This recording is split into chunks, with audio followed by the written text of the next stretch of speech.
Hello mga kapugi, isang mapaghapong mapagpala na naman. Tapos ako naglaba kanina mga kapugi, ay ito na naman tayo, magluluto na naman tayo ng isang napakasarap na recipe. Gulay po yung lulutuin natin.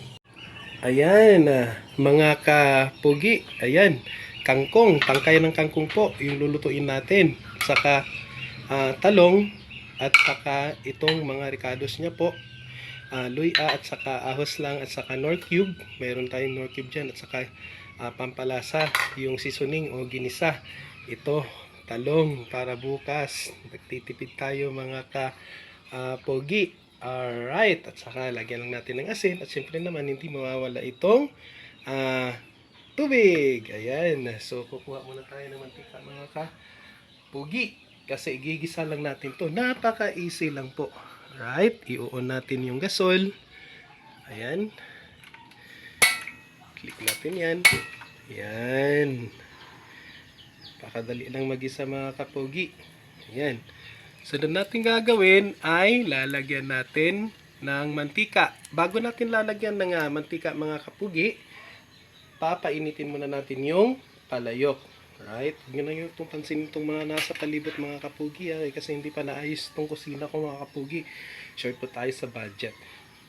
Ayan. Hintayin lang natin ng ilang segundo. Iinit na po yan mga kapugi. Okay. Alright. Ayan. Gulay lang tayo. Pure lang tayo na gulay. Ayan. So, lalagyan na natin ng kunting mantika. Alright. Ayan. So, shoutout pala. Ading ko GR. Bukas po pala yung birthday niya. Okay. Mga kapatid ko, Elmar, Eric, at saka yung mga asawa nila. Miss you both. Miss you so much. Mamang papang, miss you so much. At saka yung pinakamamahal ko na wifey. Nandun po siya sa tindahan, nagabantay. At yung anak ko nandun sa labas. Alright. Ayan na. Sisimula na. Papainitin na lang natin mga kapugi. Iyan ha.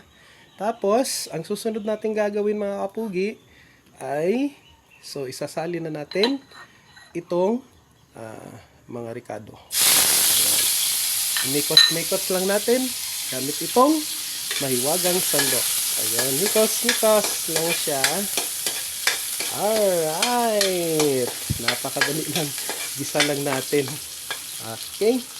At saka susunod na natin itong tangkay ng kangkong. Ang sarap kaya nito. Ang daming vitamins dito na makukuha. Okay. Pagkatapos, yan ay lalagyan natin ng kunting tubig. Alright. Mineral water po yan mga kapugi. Ayan. Lagyan natin. Yan. Alright. So, yan po. Tatakpan natin. Okay. Tatakpan natin yan. Ayan. Maghintay lang tayo ng ilang minuto para kung kumulo na siya, pwede na siyang lagyan ng talong. Masarap siya. Oops! May nakita pa ako ditong sili. Isa na lang. Nakalimutan ko kasing malingke kanina. Alright. Lalagyan natin ito mamaya mga kapugi. Okay. Mas masarap kung lalagyan natin ng paminta. Kung wala tayong paminta, pwede na itong alternate itong laurel. Dahon ng laurel mga kapugi, parang humba. Alright, kunti lang good. Ayan, gulisa lang siya. Ayan. Okay.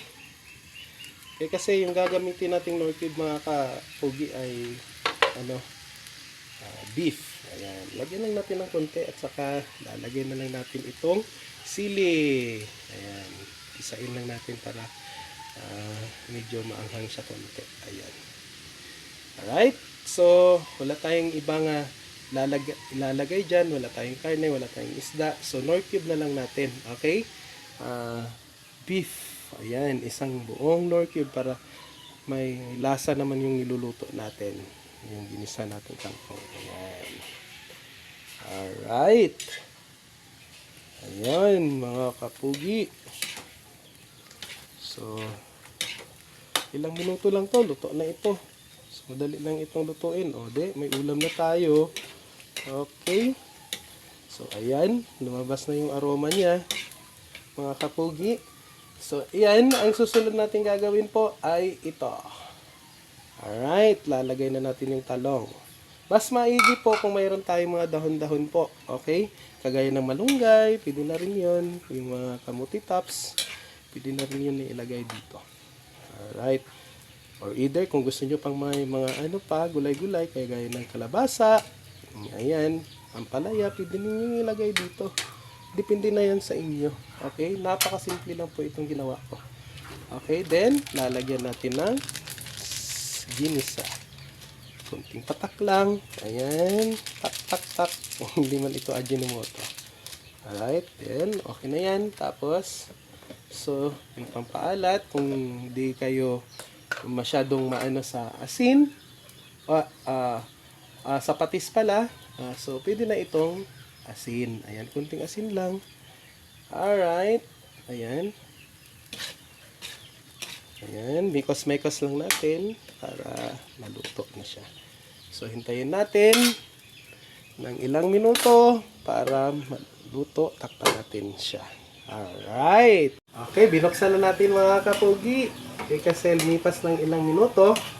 At saka tingnan natin kung malambot na ba yung talong at saka yung kangkong.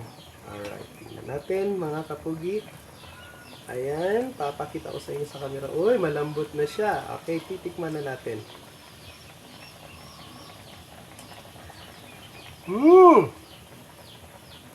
Sarap na sarap. Okay, ang sarap. Okay, parang mayroon kang nilagay na baka dito mga kapugi. Okay, so ang sarap. So, simpleng gisa lang. Okay, may ulam na tayo mga kapugi. Alright, ginisang kangkong with talong at nilagyan ko ng Knorr cube beef. Okay, yan lang. Napakasimple lang po ng niluto natin. Okay, hanggang sa muli mga kapogi. Bye-bye! God bless us all!